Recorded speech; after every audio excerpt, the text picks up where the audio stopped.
Hemos estado siguiendo con mucha atención cómo ha ido escalando el conflicto entre Rusia y Ucrania, pero para poder entender realmente qué está pasando, cuál es el problema, qué gatilló estas acciones que hemos visto en los últimos días, la intervención internacional también, cómo esto nos puede o no afectar a nosotros. Bueno, vamos a estar conversando de todo esto en profundidad junto a Pablo Cabrera. Él fue embajador en Rusia y concurrente en Ucrania. Es también investigador asociado del Centro de Estudios Internacionales de la Universidad Católica. ¿Cómo está, Pablo? Bienvenido. Gusto saludarla, Bárbara. Encantado de estar con ustedes. Muchas gracias por la invitación. Bueno, vamos a hacer un esfuerzo para que se entienda clarito cuál es el conflicto, pero un pequeño paréntesis antes, respecto a la situación de los chilenos. Hace algunas horas la cónsul en Varsovia llamó a que todos los chilenos que vivan en la zona, que vivan en Ucrania, se puedan contactar a la brevedad con la delegación diplomática. ¿Tiene usted alguna idea de cuántos chilenos viven en la zona, cuántos viven en Ucrania, en Rusia también? Muy poco en Ucrania y en Rusia serán, eh, no sé, unos 1.800, no más de 1.000, ni mucho menos, menos incluso.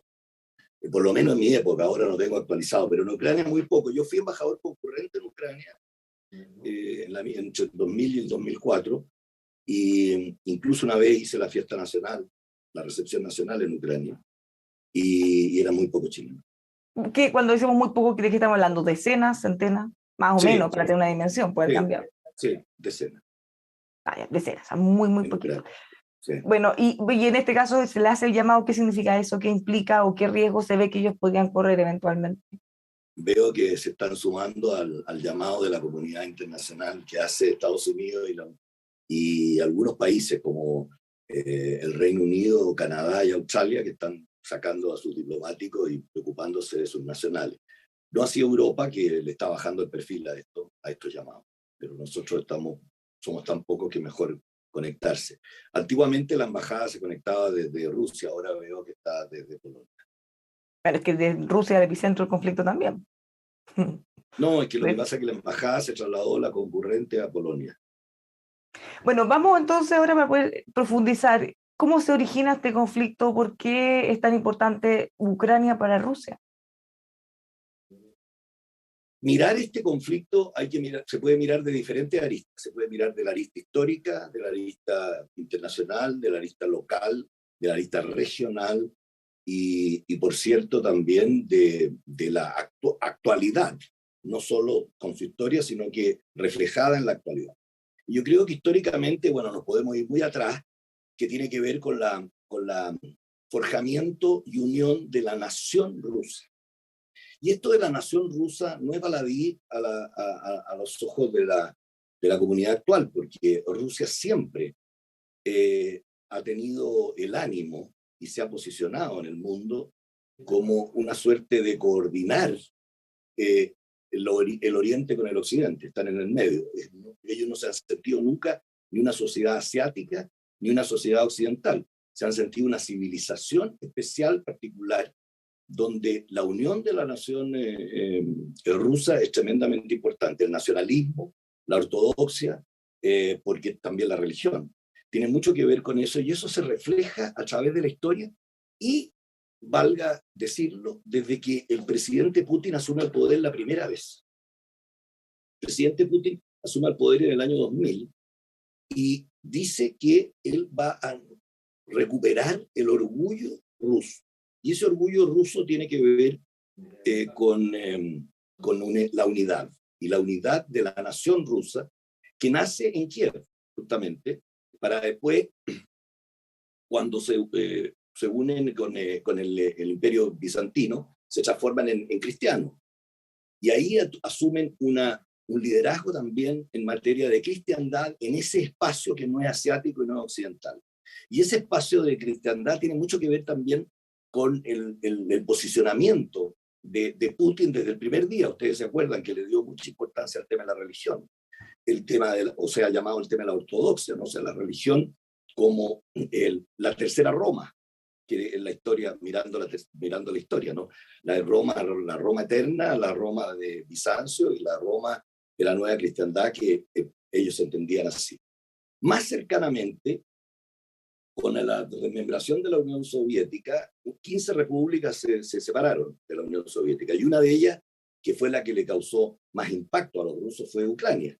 ¿Y por qué Ucrania? Ucrania por su ubicación geoestratégica y también por el significado que tiene en la unidad y en el sentimiento de los principios que guían la vida de los rusos y la historia de los rusos y la idiosincrasia. Entonces, esto hay que ponerlo en ese contexto, en un contexto que histórico e idiosincrático. Es que ese es un punto importante, porque en el fondo, tal como usted dice, no solo tiene que ver con un interés económico, que muchos podrían atribuir, sino que es algo mucho más profundo, como dice, con un sentimiento, con un orgullo, con una sensación de nación. Exactamente, acuérdese que en la historia rusa, que es muy rica, a partir de esto que yo le digo, Bismarck en el siglo XIX dijo que el sentido de la política era hacer un buen tratado con Rusia.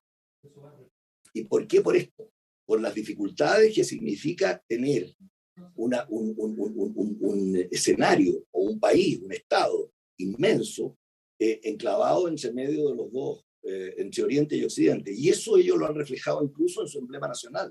La Federación de Rusia tiene el emblema nacional del águila y la bicéfala, una que mira hacia el oriente y una que mira hacia occidente. Lo que pasa es que la que mira al oriente mira hacia China y hacia el oriente, obviamente, pero es la parte menos poblada, la parte menos desarrollada, la parte donde ellos, quizás la última emprendimiento que han hecho en esa parte ha sido el pertenecer al APEC, por Vladivostok, por el puerto del Pacífico, pero esa es un área muy lejana para los rusos, la área europea es la más cercana. Entonces, ahí hay un elemento importante que viene también de su historia. No hay que recordar, yo no vamos a hacer clase de historia, pero hay que recordar de que Ucrania era uno de los límites, uno de los puntos, el punto del norte más al norte de la línea eurodotiana que dividía el mundo en Oriente y Occidente. Entonces, esto tiene un relato y un sustrato histórico importante que el presidente Putin, volviendo a lo que digo desde el inicio, lo ha hecho ver en muchas veces. En la conferencia de Múnich de 2007, él habla sobre la seguridad europea y habla de esto. Y resulta que justamente después vino las escaramuzas con Georgia, cuando Georgia pide entrar a la OTAN, ¿te acuerdas? Y a la Unión Europea. Y ahí se toman, hay una suerte de secesión en dos repúblicas, que fue Osetia del Norte y Abjasia, que todavía están en estado de conflicto, para después llegar a lo de Ucrania. Esto desde el punto de vista ruso, pero ¿qué pasa con Ucrania?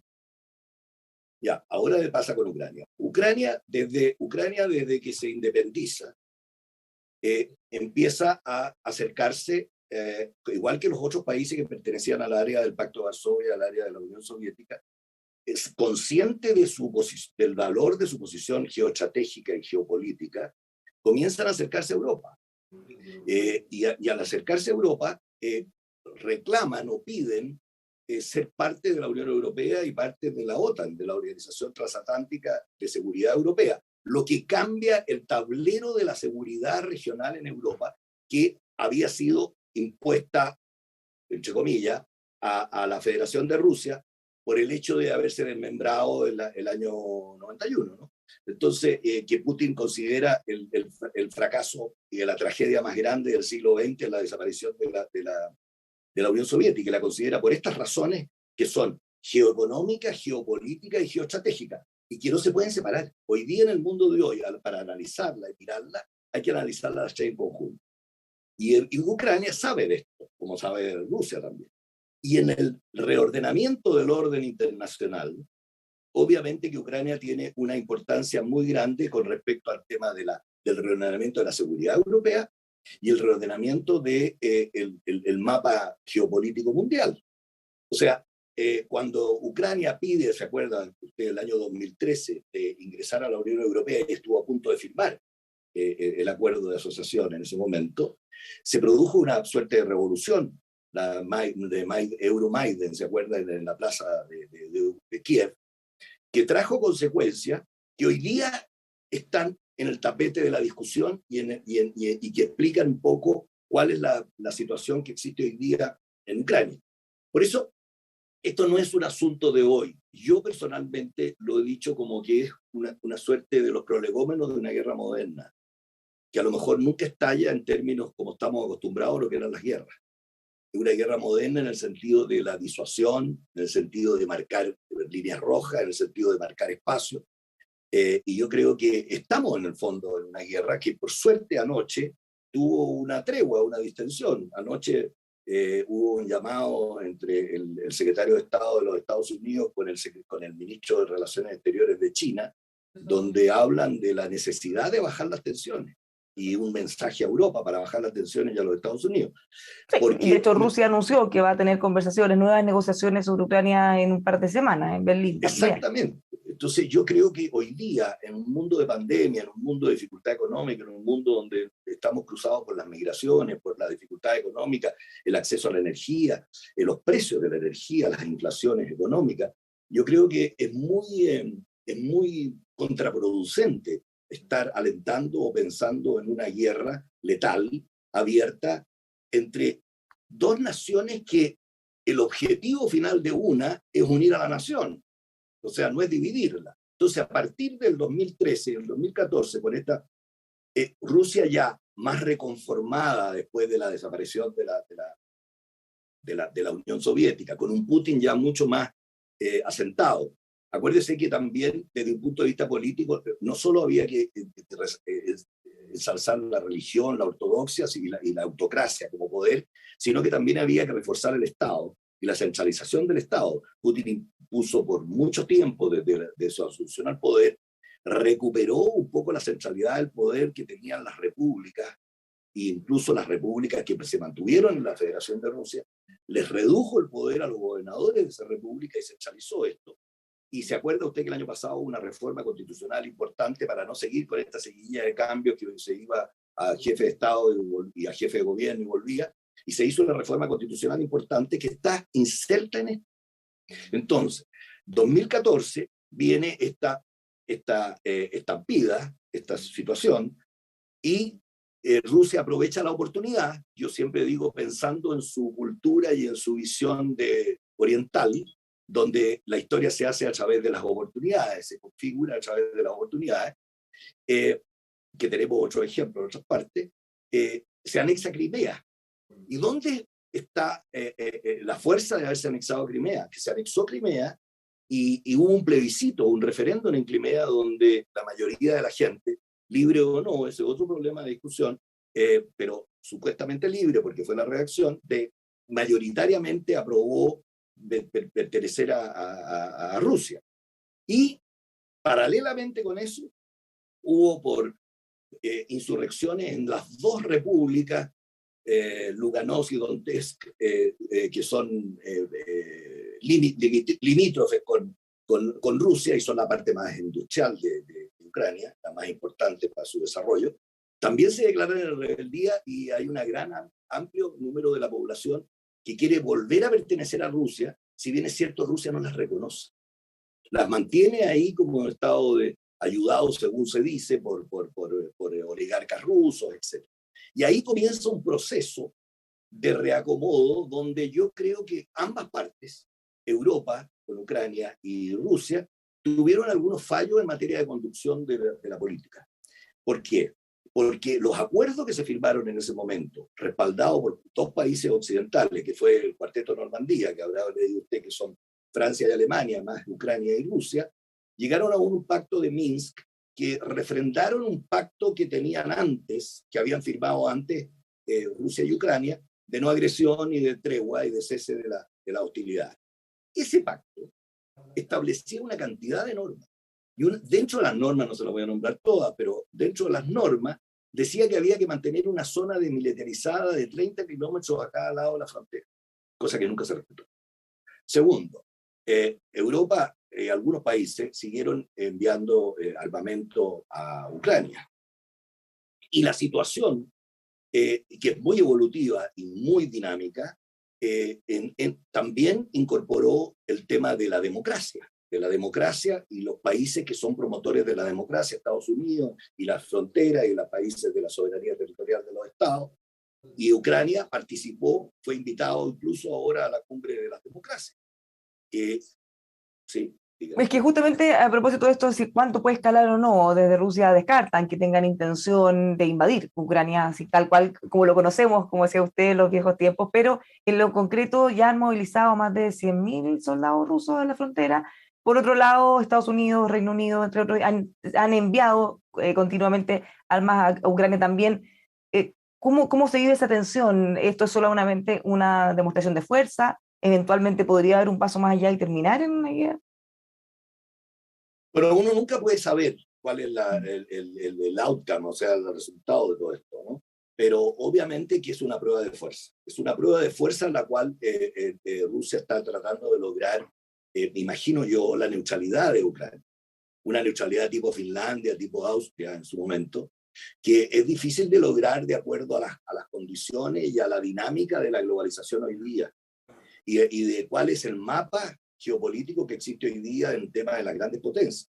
Porque aquí no se escapa ninguna de las grandes potencias en esto. Aquí hoy día hay mucho afán y mucho espíritu de revivir los sentimientos imperiales, ¿no? Que tiene como que ver con la parte primera que hablábamos, con la historia, ahí donde está Turquía, está China, está Rusia, está Estados Unidos y está Europa, con una Europa con muchas dificultades, donde tiene el Brexit y tiene cambios también, que está funcionando en este momento. Bueno, y ese mismo sentido, usted dice, esto no es una cosa de hoy día, es algo que se viene gestando hace mucho tiempo. Si miramos la foto actual, tenemos a un Putin muy, muy fuerte, muy consolidado dentro de su país. Bueno, China también bien fuerte, pero Estados Unidos, si bien tiene siempre la supremacía que ha tenido, tiene un presidente que para muchos es considerado muy débil, como es Joe Biden. Yo ¿Cómo no puede me influir atrevo todo a eso en decir, el escenario sí, actual? Y yo lo no me mismo con atrevo a Europa. calificar, yo no me atrevo a calificar que Putin sea muy poderoso tampoco. Yo creo que Rusia está enfrentando situaciones internas muy fuertes, está en este minuto apoyado por los precios del petróleo y por los precios del gas, que han sido producto de la pandemia también, han habido una inflación importante y ello le ha significado un ingreso importante de recursos que puede manejar el déficit y la deuda de O sea, Rusia. Pero eso quizá no más es que eterno. fuerte o poderoso, tiene un carácter mucho más fuerte que el que tiene Bueno, otro. tiene ese carácter de imperial, del sentimiento imperial que está muy arraigado en la nación rusa y que él, desde el primer día que sube al poder, lo muestra como su impronta. No es lo mismo ser un Estado, yo creo que hoy día, muy buena, y al final me da una posibilidad de decir que hoy día la comunidad mundial está enfrentada a dos proyectos que no son coincidentes. Uno, el proyecto autocrático que quizás liderado más por China que por Rusia, pero puede estar Rusia en este contexto histórico. Y el otro, podríamos decir, el americano, el neoconservador americano, ¿no? Entonces, en ese contexto de la democracia y de la autocracia, tiene mucho que ver cómo se puede manejar esta áreas de influencia y cómo se puede también entender el mundo y asumir si estamos entrando de nuevo a una nueva guerra fría o no estamos entrando, estamos verdaderamente en un mundo global donde libertario ¿Y y qué que no rol hay cree que va doble. a tener entonces el resto del mundo? Porque si están estos modelos tan importantes en juego, Estados Unidos, Reino Unido, hasta China, hace poco hizo sus declaraciones, pero ¿cuánto se podrían involucrar o no en este conflicto? Bueno, yo creo que anoche mandaron una indicación. Me da la impresión a mí que la sensatez de no entrar en una guerra hoy día va allá de las características que pueda tener la historia y la idiosincrasia de los países. Creo que puede ser muy poco popular entrar en una guerra. Yo creo que se está reordenando el mundo. Hay demasiados flancos abiertos, hay demasiado sufrimiento de la gente. Yo creo que la pandemia ha entrado, ha también introducido la política no solo a la mente de las personas, sino que al cuerpo de las personas. Entonces las personas están muy sensibles. Yo creo que eso puede también ser un elemento central a la hora de la evaluación. Siempre está la posibilidad de un conflicto, pero también existe la diplomacia. Y yo creo que hoy estamos en el momento de la diplomacia. No es la primera vez que lo digo, pero creo que ayer hay indicios de que puede ser así. A veces los resultados son tardíos, a veces los resultados son muy negociados, pero me imagino yo que el atlantismo, que no les gusta mucho a los europeos, para negociar con Rusia, porque recordando lo que decía el mismo Bismarck, que le dije yo, es cómo se involucra Europa y cómo se involucra Estados Unidos. Hemos visto ya nosotros como observadores, que hay dos aproximaciones. Está la aproximación de los paños fríos, de mantener la situación en el statu quo, y la situación de los Estados Unidos de atizar reacciones de Rusia. ¿Por qué? Yo imagino, porque a lo que decíamos delante, yo creo que Rusia sabe que no es una potencia mundial potente hoy día, sino que está reconstruyendo una imagen importante de cara a su propio pueblo, que le acomoda, que le hace olvidar otra situación. Mire, hay mucha literatura sobre esto y me ha hecho recordar a mí esto del homo soviético. El homo soviético, ese homo que vivió todas las amarguras del comunismo, y después cuando es liberado del comunismo, no sabe vivir en libertad o no aprecia cómo vivir en libertad. Hay un libro maravilloso de la Premio Nobel del 2015 que es una ucraniana. Entonces, hoy día los grandes temas, como decía yo, no se pueden separar. El tema geopolítico, el tema político, el tema de la democracia, el tema de la autocracia. Entonces, hay dos proyectos por los cuales insertarse nosotros en el mundo. ¿Cómo podemos actuar, dice usted? Independientemente, pragmáticamente y con nuestra fortaleza. Vamos a seguir mirando qué ocurre en esto las próximas semanas. Muchas gracias por conversar con nosotros. Pues ahora entendemos muchísimo más del conflicto. Espero. Gracias, Bárbara. Adiós. Muchas gracias. Pues los dejamos invitados a seguir este conflicto internacional junto a nosotros aquí en emol.com.